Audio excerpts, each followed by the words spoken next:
Every year, over 100 million people go through passport control to get into Britain. Most are welcome and legal. Many are not. Tonight, for the first time on television, we go behind the scenes of the UK Border Agency, the men and women on the front line of immigration. Coming up, the chef who doesn't cut it at Terminal 3. Everything suggests to me that you're coming to the United Kingdom to seek and take employment here. Cat and mouse at the port of Calais.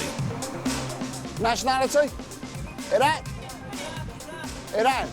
And in London, an illegal worker from Nigeria is told he'll have to go home. If I've been deported to Nigeria, they will kill me.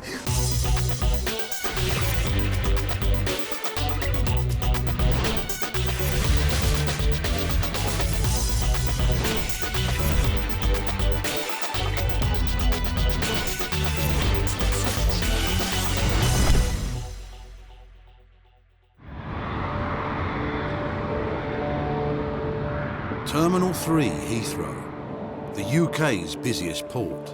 Everyone who arrives here requires a valid passport and a valid reason to enter the country. Stamping passports today is Officer Steve Hassler. He joined immigration after a career in the RAF. And how long have you been away? It's his job to spot people trying to enter or stay in the UK illegally. With 50,000 passengers a day arriving at Terminal 3, he can only ask each person a handful of questions to find out if they are genuine. What are you doing in the UK? I'm a student. Where do you study? Full of business study. OK. Have you got your student ID card I could have a look at? This man is returning to Britain after visiting a sick relative in Dubai. To prove he's a student, he produces some university certificates. So how long have you been in the UK now? 3 years. 3 years. OK. Tell me about interactive business skills. What's that? Well, the business skills is called business. It's a course, literature about the business. No, I want to know. You got an A in interactive business skills, one of your exams. So tell me, what is interactive business skills? For the interactive business skills, the interactive business skill is a skill. It's a subject, isn't it? It is a subject. Well, you got an A in it, so it must have been a subject. That subject, yeah, it was everything is explanation. All about the business. It's basically the business subject, isn't it? Just last October, you got an A in it. Yeah. And you can't tell me what it is. It's been locked. Officer Hassler asks the passenger to wait, What's your bag? while he refers to Chief Immigration Officer Rick Lindsley. I said, well, talk to me about business interactive skills. Couldn't say a word, otherwise, it's business. Asked him about introduction of IT or costing accounting. He says, couldn't do anything, couldn't even mention it. He doesn't even look like a student. I pushed on the fact about his work as well, and he's like standing there, and I said, look, are you definitely not working? And he was like, no, definitely not. I mean, he was thinking Not about... working at all? No, nothing at all, so I mean, what that's... do you want to do? Certainly want to do his bag. I've got a name of a cousin who is downstairs, so I'll give him a quick call and just see if he corroborates anything he's told me as well. Well, he came up and he was sort of being very chatty, and sometimes people do that to try and sort of catch you off guard and stuff, possibly. You get colleges, as they call themselves, or educational institutions that will provide these letters, types of letters, so people can get these resident permits, and this is what this guy's on. He came here originally on a student visa. He's then submitted documentation, probably letters like this to show that he's doing, good study, but clearly he hasn't done the exam because he can't talk about it. Not that I'm prejudging, of course. Officer Hassler may have his suspicions, but he needs some facts to back them up. Hi, this is immigration at Heathrow Terminal 3. He starts by calling the man's cousin. And what does he do in the UK? Student. The passenger has told Officer Hassler that he studies in London and doesn't have a job, not even part-time. So he working as a taxi driver? Just spoke to the cousin and he says he works as a taxi driver, which is clearly different from what he's telling us on Who the works? control. The passenger works? Yeah. It's certainly a breakthrough. But before Officer Hassler can deny the passenger entry, he needs solid evidence or a full admission. And before I start, you need to be aware it's very important for you to answer my questions truthfully. If at any time I find out subsequently that you've lied to me, then it's going to make your situation far more serious here, yeah? It is now an offence to mislead and obstruct an immigration officer, okay? So please think about that when you're answering my questions, right? Why have you come to the UK? For the study. Where? School of Business Study. School of Business Study? Yeah. Well, how come you give me letters for the School of Management and Science?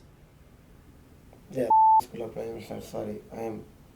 No. Come on. Hey, stop wasting my time. Right, I'm going to ask you again. What are you doing in the UK? Because you're not studying. You can't even get the name of the college right. My brother is very serious. Yeah. I came. Stop this question. Yeah, simple is that I am in very bad situation. Yeah, okay, Simple right. that. So let's keep this simple. No. I tell you what, no. You listen to me, right? You calm down, right? And you answer my questions. Because the way you're going on, you've got something to hide, right? So don't start getting on your high horse, right? And start shouting at me, all right? Did I shout on you? You were getting. I didn't. Okay, right then. So, I told you. right, listen. All you've got to do is answer my questions, right? Simple as that. All right? Okay? Right. India's economy is booming. But a developing economy needs an educated workforce. And here in New Delhi, the demand for a British university degree is huge. Almost 35,000 people a year apply to study in Britain from India. It's down to entry clearance officers to choose the suitable candidates from those who don't make the grade. This man has travelled hundreds of miles to apply for his visa. He comes from a family of farmers, but he wants to study in the UK so he can go into business with his father-in-law. You have to stare at that CCTV camera for 10 seconds. Mr. Singh has a lot to lose, having already paid £4,500 for his first term alone. It's my first time in UK for study. Firstly, my undergraduate Python program, and after I finished my bachelor degree in business administration. Okay, Yeah. so you're going to be a businessman? Yeah. And when you finish the degree, you're going to come back here? Yeah. And what are you going to do? Yeah, and join my family business with my father-in-law and my fathers. अपने passport connect करने His flight to the UK is only 4 days away from now. My flight on 29th. But there's no guarantee his application will be Thank you so successful. much, sir. Have a good day. Here at the application centre, Mr. Singh must submit evidence to prove that he's a genuine student and that his finances are in place. Okay, this is your course for 3 years. Yes, sir. These are the savings. Yeah. It's a mountain of paperwork, but every detail is crucial. We required the sponsor's document as well. Either the bank statement or the savings, the property papers, the valuation of the property, the affidavit. We required the whole thing actually.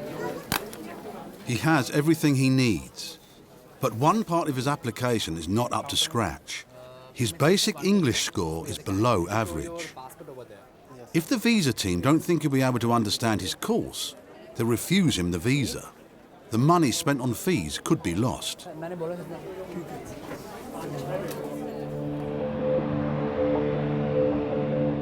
Students who are granted visas are only allowed to work part-time, up to 20 hours a week during term. At Terminal 3, Officer Hassler's passenger still insists he doesn't have a job at all, and that his studies are full-time. When were you last at your college? Sorry. When were you last? Last week? 1st of May. What he doesn't know is that Officer Hassler has spoken to his cousin, who let slip that he is working. We've been fortunate because I just asked the sponsor, his cousin who's meeting him, oh, what work does he do? And he's just said, oh yeah, he's a taxi driver. But when I've started asking him anything more about it, he's got a bit hesitant, realising he's maybe said something he shouldn't have done. So yeah, on that information, we'll be able to go now and go through the company. So it's been a good break for us. Now, Officer Hassler needs to know whether it's full or part-time employment, and the pieces are coming together. Taxi company's based in Luton. This is where this guy lives.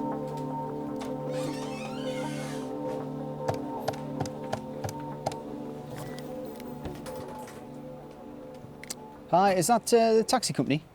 Oh, hiya. I wonder if you can help me. This is the UK Board Agency at Heathrow. Just wonder if I could ask you a question about one of your drivers. Waleed Hussein?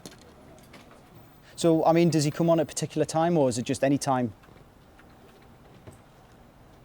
Is that full-time work? Yeah. Smashing. All right, thanks very much. Cheers. Bye-bye now. Okay. Contact the company and I've spoken to the controller there and he's just confirmed that he does work there. He's been working there full time for 3 years. Right. Officer Hassler still has no hard evidence. The cab company won't fax any information until they've spoken to the manager, who they can't get hold of. So he must use the information he has to get the full admission from the passenger. Are you studying in the UK? Yes. Where? I told you. I'm asking you again, where? School of Management Sciences. All right, do you work in the UK? No. What did I say to you about lying to me, all right? Because you have lied to me. You have family in the UK? Yeah. Yeah, exactly. So don't lie to me. No, I am not lying. So tell me again, where are you working? I told you in so many places I will. No, where are you working now? Well, I know where you're working. You know where, listen, I know where you're working. Mm-hmm. That's why I'm talking to you about it now, all right? So I want you to tell me. Where are you working? Yeah. Okay. Do you want me to tell you? So tell me about 49 Taxi Company, yeah? That you work there as a driver, yeah? I did work there. No, you do work there. You do work there. No, I'm not at no. Yes, you are. Yeah, well, how come you suddenly mentioning that you've worked there and it wasn't mentioned before? No, I so told tell you me, tell me. so many places Tell me, I've yeah, worked. okay. I You can tell me tell you about, 3-4 you tell more me about places. 49 Taxi Company. You tell me about it, that you work as a taxi driver. I did work, Okay, when did you start working there? I did about 2-3 months ago. I did. Then I did. So you still work there? Yeah, I still work there for 2 days. I've got it from them that you work full time and you've worked there for at least 2 to 3 years. So you work there full time, yeah? Part time. Full time, yeah? No, not full time. Okay. So how come they're telling me you work full time and you've worked there for 3 years? And that probably tells me why you can't ever tell me about your college, because you're working full time. I don't. How much did you pay for those letters? I didn't pay anything. Well, you're not studying them. No, I'm studying. Okay, right, what's going to happen is we're going to put you into a holding room. You'll be remaining with us. We're going to get this in document. We're going to get this writing from this company, okay? We'll get all that relevant information, and then when we've got that, we're going to take this further, okay? Yeah. Officer Hassler didn't get a confession, I'll explain once and the again. evidence he needs won't be available until the morning. The passenger will have to stay in the holding room. You're going to remain with us overnight? No, I can't stay in this room. I can stay on this. No, you will stay in this room, all right? No, I can't because I am asthmatic. And if you've got asthma, where's your medication? Do I get the medication with me? Well, yeah, because... No, I don't. Well, but if you've got asthma, where's your... Where's your Thank you, wait, that's no, it. come I'm back. not asking any Where's your medication then? No, I don't know. It's been a sort of frenetic few hours, but yeah, we've got the stage where we can't take this any further. We've got the passenger who's denying everything. However, we've got this verbal information that states that he is working full time. So clearly we have avenues that we need to go down, but we can't do that tonight. So I'll have to pass this on tomorrow morning to a day shift officer, and what they will do is contact this the owner of the taxi company, also the school as well, and just see if we can corroborate either his story or the information that we've been provided that he is actually working and not studying.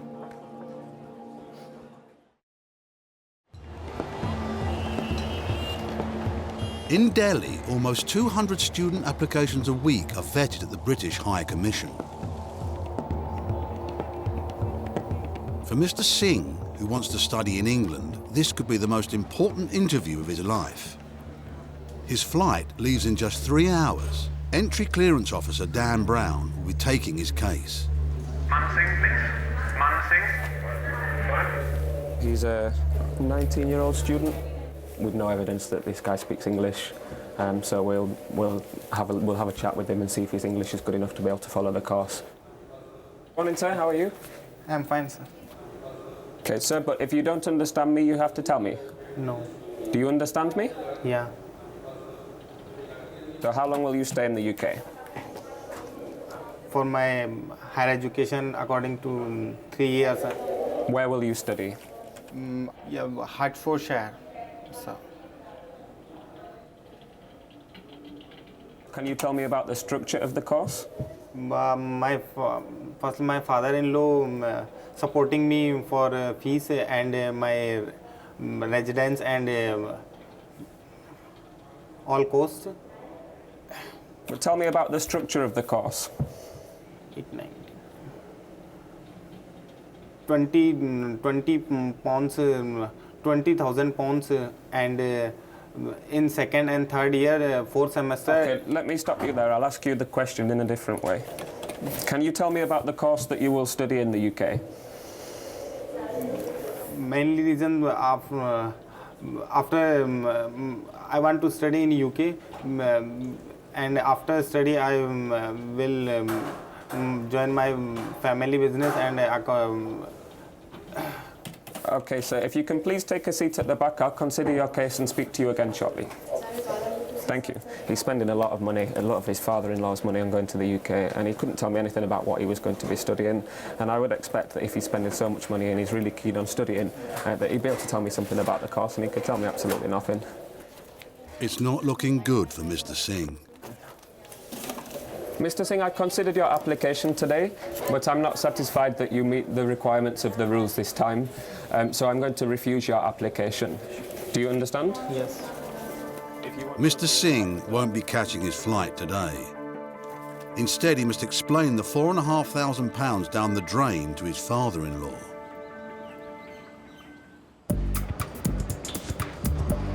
The visa system acts as a filter, and strict border controls stop many people getting into Britain illegally. But it's estimated there are up to 1 million illegal immigrants living and working in the country. It's the job of the enforcement teams to find those people and remove them from the UK. First thing, we initially had 9 targets, however, that's been whittled down to 7. We've got intelligence received from the management of this company that they may be employing some persons who they believe may be illegal in this country. 5 minutes and we'll leave, yeah? London and South East enforcement teams carry out over 100 raids a week.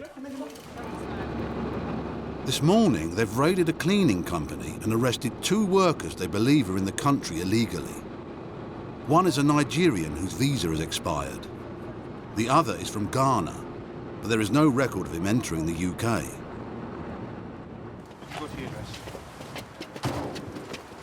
Officer in charge, Sharon Kilbourne, decides to search the man's home. We'll establish him initially that he actually lives here and the keys fit into the lock. They do, so we're going to bring him up and conduct a house search in order to locate his passport and any other documentation.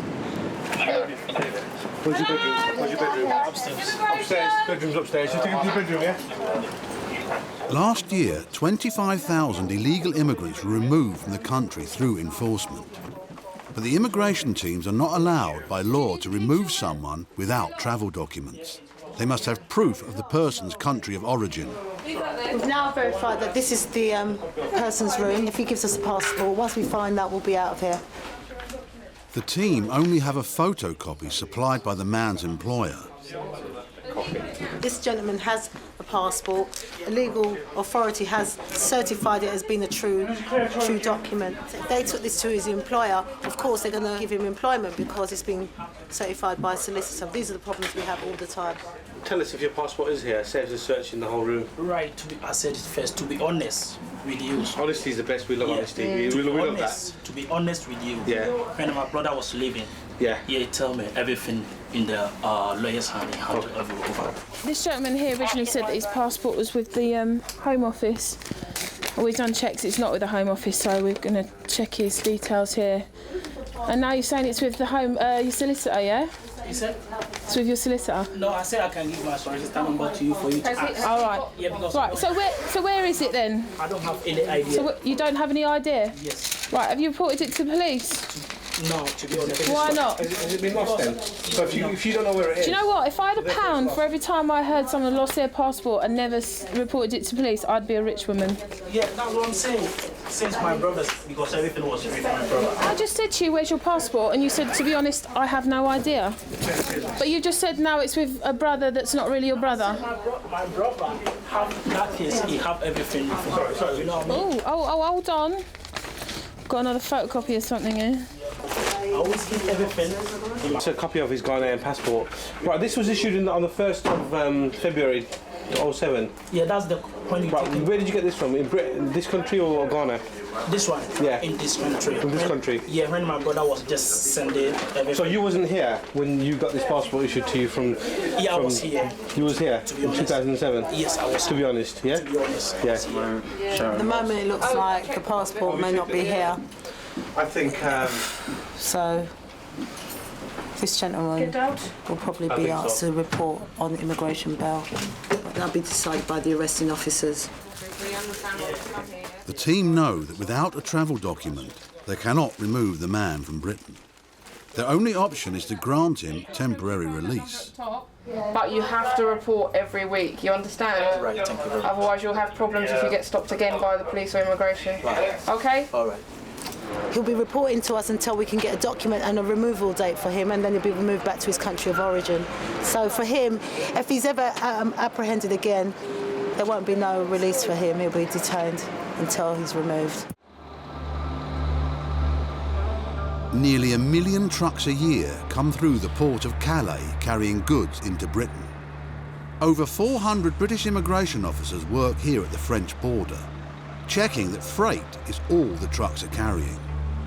In 2007, officers at Calais alone stopped nearly 12,000 people trying to cross the Channel illegally.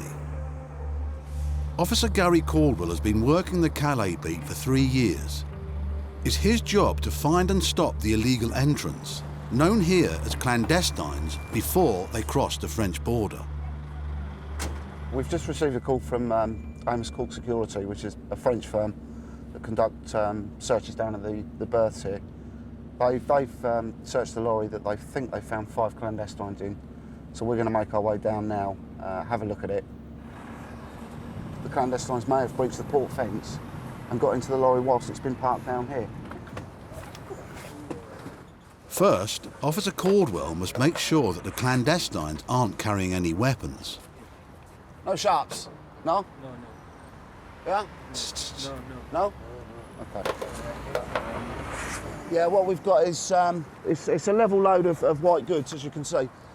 And in a space maybe this high, across the top, there are 5, I believe, 5 adult males that all claim to be from Palestine.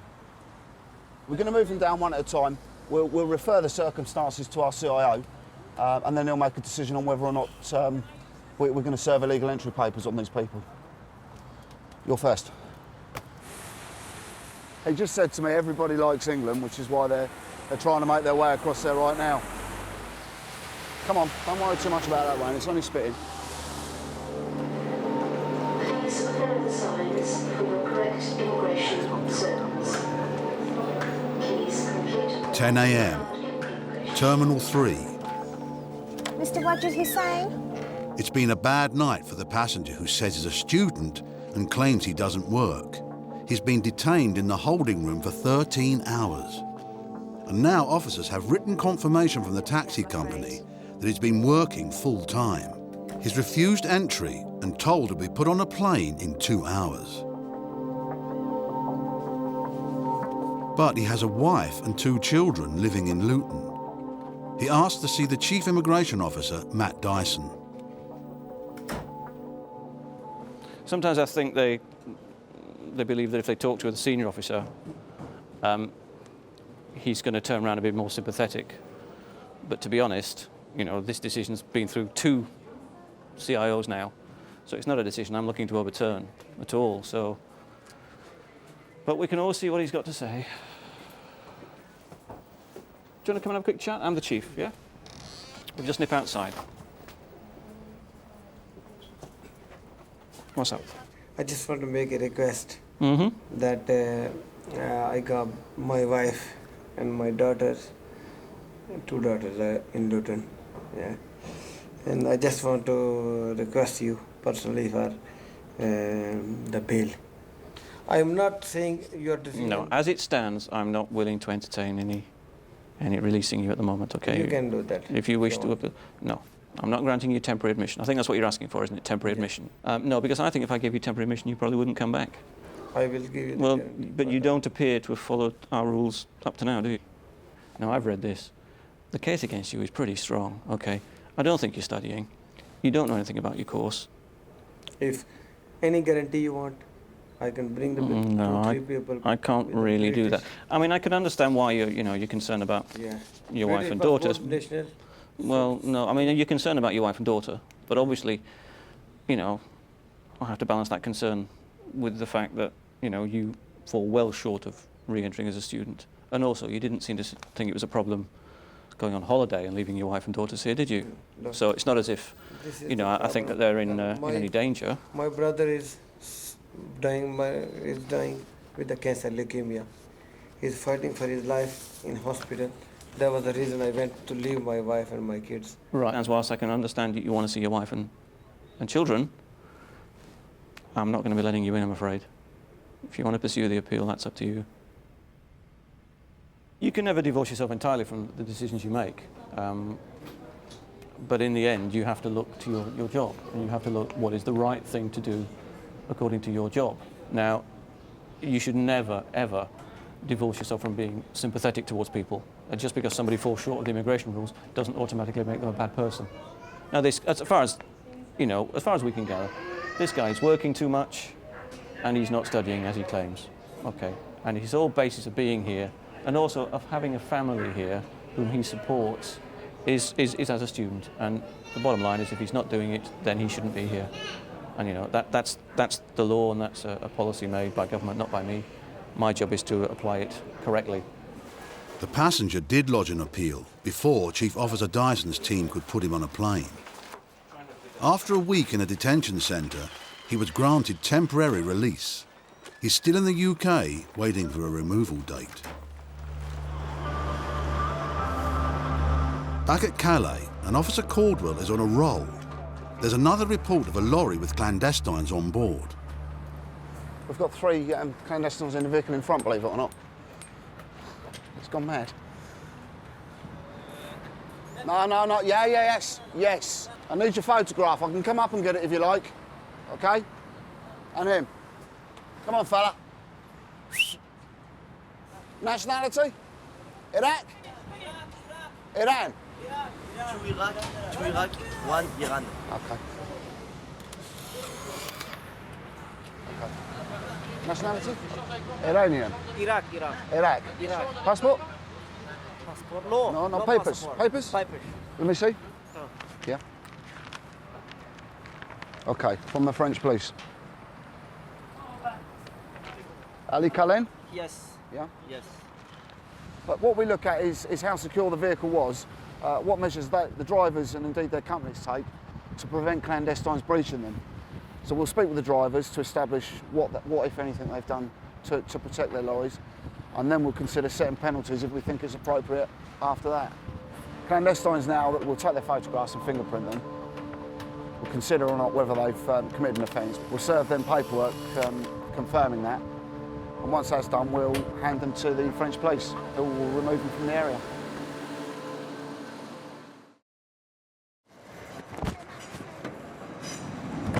The enforcement team in London need to search the home of a cleaner they've arrested on suspicion of being in the country illegally. Come on, mate. Watch your head, yeah? Come on. Stand there for me, mate. The man gave a false name. But officers found an ID card, and checks against this name confirmed he is from Nigeria and here on a tourist visa that expired 2 years ago. The gentleman says it's his sister's address and she lives on the 5th floor. We've got officers providing rear cover just in case someone throws documents out of windows. The team must find his passport. Without it, they can't send him back home. No, hold him. He can go. Because his sister's a bit nervous of the law and police, and especially immigration, he's asked us to stand away from the peephole, or she won't answer the door, basically. If she sees his face, she'll answer it. If she sees us, she won't. So we're just waiting for her to answer the door. Hello, ẹ bá mi ṣílẹ̀kùn o.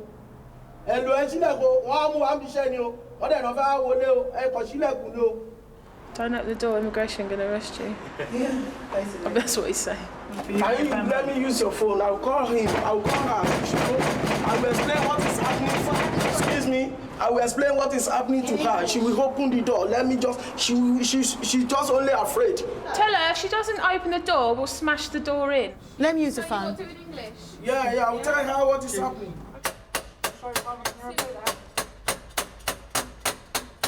If there's no one in there.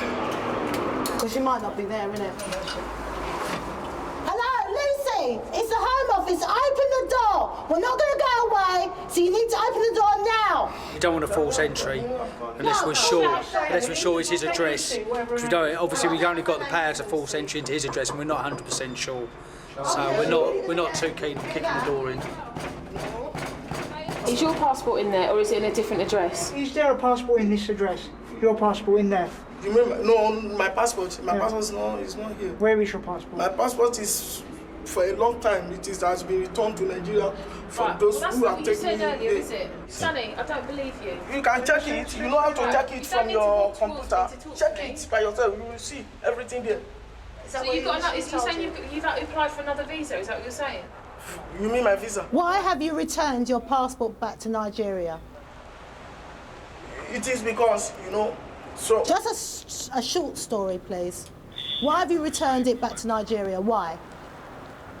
It's someone that has helped me that take it back to Nigeria. No, you come here, you get a visa, relax, you get a job, you send it home, get a new visa, pretend you've gone back to Nigeria, put a fake landing state from someone in Nigeria, get a new visa, yeah? We know how it works. This is not a new story to us. We hear this every day. Now, where's your passport? You know what I'm saying now? I'm very, very sure of what I'm saying. Forget about what happened in where you come arrest me. It's just a panic. But now I'm ready to tell you the real part of the matter. That's what I'm where's your telling you passport? now. My passport is not here. It's not being in this England. And I have to tell you the truth. I swear to Almighty God. The team can't get in. They've already spent 8 hours on this operation. And at the end of it, 2 people they believe are illegal immigrants will be released. It's just frustrating because you've been out all day. It's a long, hard graft, and at the end of it, you're just going to let go. Because of limited space, the immigration service only detains someone if they believe he poses a risk to the public or is likely to abscond.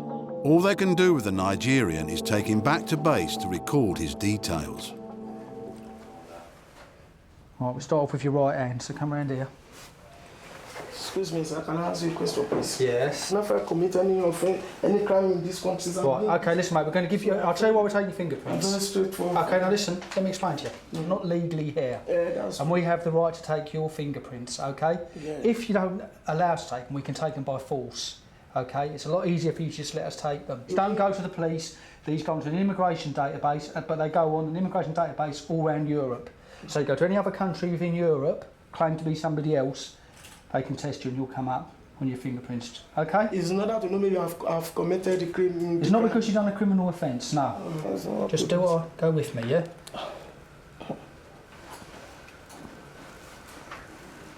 They give you this form. It's a notification of temporary release, okay? Which basically means that we're releasing you. You need to report to this office. You need to bring this paper with you, all right? And then you come back every Wednesday, okay? You're not allowed to work, mate, yeah? So the best bet for you now is probably to go to the Nigerian High Commission and get hold of a passport or a travel document and go back to Nigeria, okay? If I've been deported to Nigeria, they will kill me. If I prefer to kill me here and there to try Nigeria, I prefer to kill me here and there to go to Nigeria and just waste my life. The man fears for his life if he goes home to Nigeria because of a feud over property with members of his family. It started after the death of his parents, when he sold some property to fund his trip to Britain. I mean, we spoke about possibility of you wanting to claim asylum, but you're not sure yet, are you? So what you need to do is go home, have a think about it, and whatever you think's best. When you decide, when you come in tomorrow, you come into our office and have a word with someone about claiming asylum, if that is what you want to do. Okay? Asylum is protection for people fleeing persecution in their own country. A claim because of a family dispute, however serious, is unlikely to be successful. Well, now he's been released. He's probably going to go home, speak to his mates. They're going to tell him, oh no, stay away, whatnot. And lost in the system again. The man did report as instructed the following day, but he did not seek asylum and has not been seen or heard of since. The Ghanaian cleaner also reported only once, before disappearing.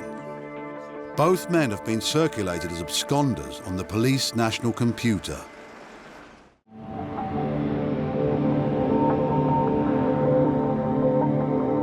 At Heathrow, a 41-year-old Australian claiming to be a tourist has been stopped at passport control. Officer Devinder Tung is suspicious because the woman has limited funds and can't tell him what she wants to do while on holiday. The passenger is a chef, and Officer Tung believes she may intend to work in Britain. What she's carrying in her luggage raises suspicions further. She's just informed me that she's got some special luggage that she's checked in, which she said were her chef knives. Now, when asked why she needed them, she said she was going to do some cooking for her uncle. Is that all the baggage that you have at the moment? Yeah, my knives are in the fridge. Your knives are in the fridge. Okay, we'll go and grab your knives. Okay, I'm just going to have to take this away from you as well, just whilst we're conducting our inquiries, okay? I can't let you have this, and then I'll return it back to you afterwards, okay? Officer Tung must search all the woman's bags to find out if she is a genuine tourist. In with her laptop, he discovers several copies of the woman's CV. We also have copies of her educational certificates with her. She's got copies of them. I mean, it's strange, you know, someone bringing educational certificates, CVs, coming for a holiday. At her age, 41, she's too old to get a working holiday maker visa to come here through that channel. I haven't looked at her qualifications exactly, but you know, we've got the new points-based system, so maybe she doesn't qualify for the points to get the right work permits to come over. So, you know, they're left with no other option but to come and seek entry as a visitor and then work illegally.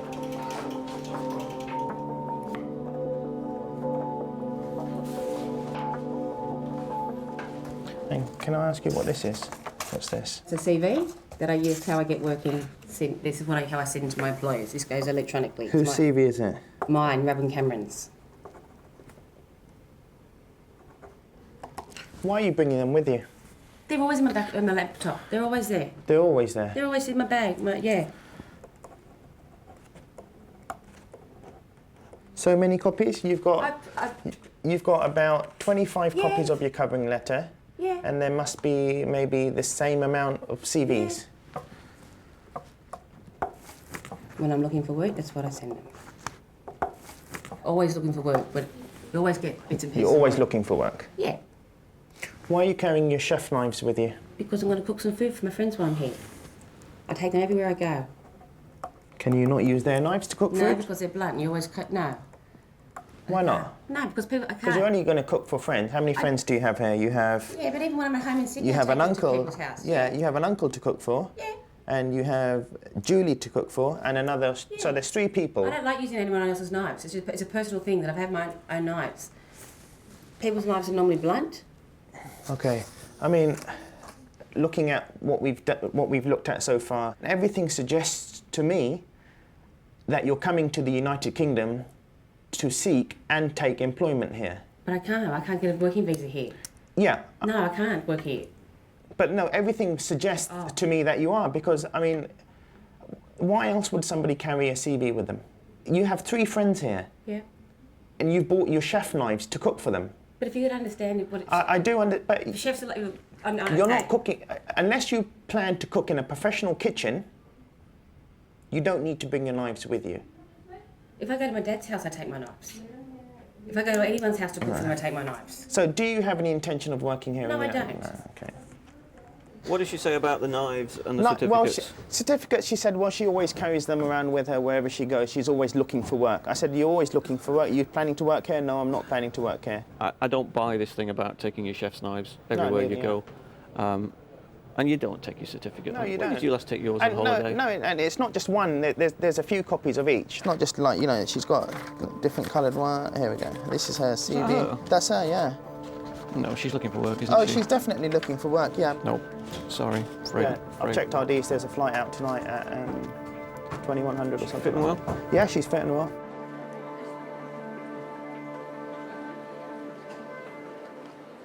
This is for you, your reasons for refusal. This also gives you your flight that you're going back on. So you're going on the EY to Abu Dhabi, connecting on all the way to Sydney tonight. Okay. Okay? Your passport and stuff will be held with us. When you board the flight, my colleagues who will escort you to your flight will then hand the passport on to the cabin crew, who will then give it to you when you land. There's nothing I can do? Unfortunately not, no. This is so wrong. I've worked my ass off to get here. I'm a chef. I make $25 an hour in Sydney. I've worked that hard. Look, you've read my diary. You've been through everything. I'm not here to work. Okay. Well, everything that you've brought with you suggests that you are here and your intentions are to seek employment here in the United Kingdom. You can keep all that. No, that's not going to stop. I know. I just grabbed my laptop. My laptop had recipes in it. She didn't take it too well. She'd spent a lot of money. I mean, it didn't seem as if she had limited funds to her anyway. Now, you know, someone wouldn't spend all that money to come here just for a trip if they didn't have it. I mean, there must have been more intentions to her coming here, like to work so she could earn some more money. So I think that was the right decision. I've worked my ass off for the last 6 months to come to this country, to have a holiday. I brought my knives, I'm a chef, I'm going to cook for my friends, and they've refused me entry into this country. It's just so wrong. You know, he wants me to bring my family. My family just had the biggest party for me to leave yesterday, and now I'm going to bring him with Chum and come home. So I'm embarrassed and I'm upset. I've done nothing wrong. I've done nothing wrong except for trying to come to this country. Thanks.